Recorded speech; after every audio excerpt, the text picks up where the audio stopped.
ఈ రోజే డౌన్లోడ్ చేయండి. మీ ఫేవరెట్ షోస్ చూడండి. నాకు తెలుసు నన్ను ఆశీర్వదించడానికి తప్పకుండా వస్తారని. నేను వచ్చి మంచి పని చేశాను. ఈ వంకతో కుటుంబ సంతోషాలతో పాలు పంచుకునే అవకాశం కూడా దొరికింది.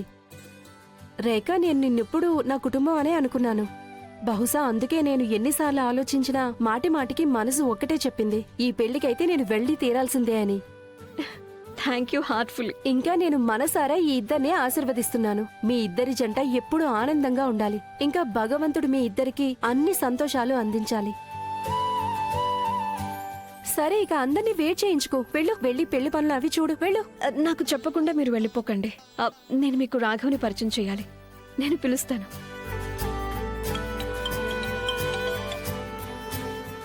సరే, నేను ఇప్పుడే బయలుదేరుతున్నాను. ఎంత అనుకున్నానో దానికంటే చాలా సంతోషంగా అనిపించింది ఇక్కడికి వచ్చాక. Okay, bye. రాఘవా, రాఘవా! ఏమైంది అత్తయ్య? మీరేదో చెప్తున్నారు. అవునా, నేను నీతో ముందు రావాలి అనుకోలేదు, కానీ వచ్చేసింది. ఇప్పుడు వెళ్ళాలనుకోలేదు అంది, కానీ ఎక్కడికి వెళ్ళిపోయిందో ఏంటో. ఎవరత్తయ్య? ఎవరిని పరిచయం చేయాలనుకున్నారు? రాఘవ, మనకి తెలిసిన వాళ్ళు ఒకరు వచ్చారు. బహుశా వెళ్ళిపోయినట్టున్నారు. పోనీలే, వదిలే. రేఖ కూడా వచ్చేసింది. నానా, మీ ఇద్దరికి ఒకటి చెప్పాలి. మీరిద్దరూ భార్యాభర్తలు అయిపోయారు కాబట్టి ఉన్నతి పెళ్లిలో మీరిద్దరూ భార్యాభర్తలుగానే చెయ్యండి.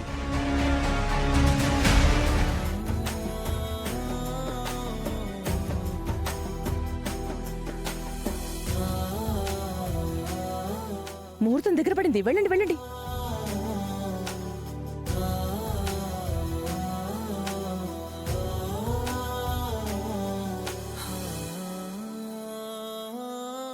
రాఘవ గారు, ఇక మీరు వధూవర్ల పాణిగ్రహణం చేస్తూ కన్యాదానం విధి మొదలుపెట్టండి.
నువ్వు అన్ని విధులు మర్చిపో.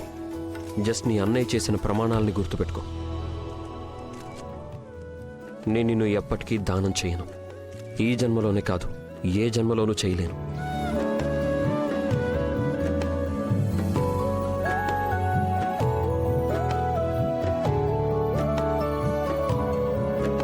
నువ్వు నా బాధ్యతవి కాదమ్మా, జీవితానివి. అండ్ నా జీవితాన్ని నేనే జాగ్రత్తగా చూసుకోవాలి కదా. ఇప్పుడే కాదు, ఎప్పటికైనా కానీ ఇది మారదు. రాఘవబాబు గారు, మీరు ప్రేమ అనే చక్కెర పాకంలో ముంచి బెదిరిస్తూ ఉంటారు చూడండి. వాటికి నేను మొదట్లో భయపడేవాడిని, కానీ ఇప్పుడు కాదు. ఇప్పుడు అలవాటైపోయింది. నువ్వు నన్ను రాఘవ్ గారు అనే పిలు.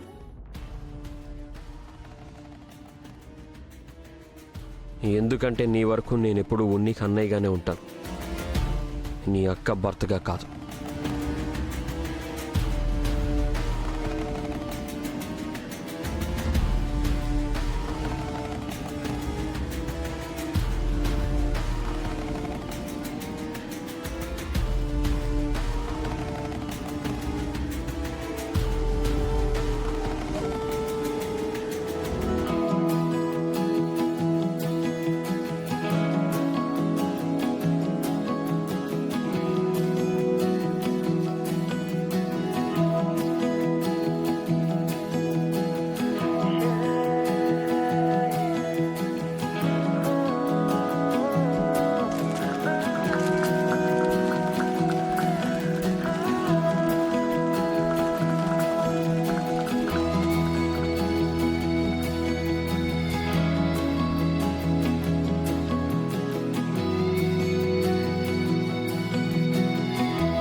నా తలరాత నన్ను ఇలా మాటి మాటికి ఎలా మోసం చేయగలదు?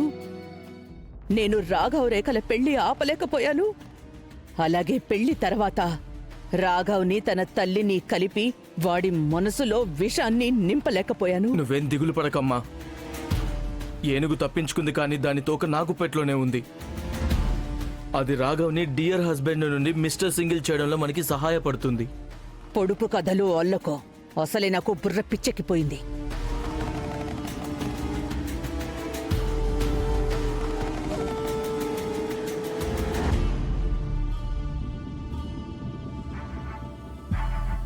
అబ్బా, అమ్మవారికి శతకోటి నమస్కారాలు. నా కొడుకు గొప్పగా ఒక పని చేశాడు, అది నేను వాణ్ణి చూసి గర్వపడే విధంగా. శభాష్.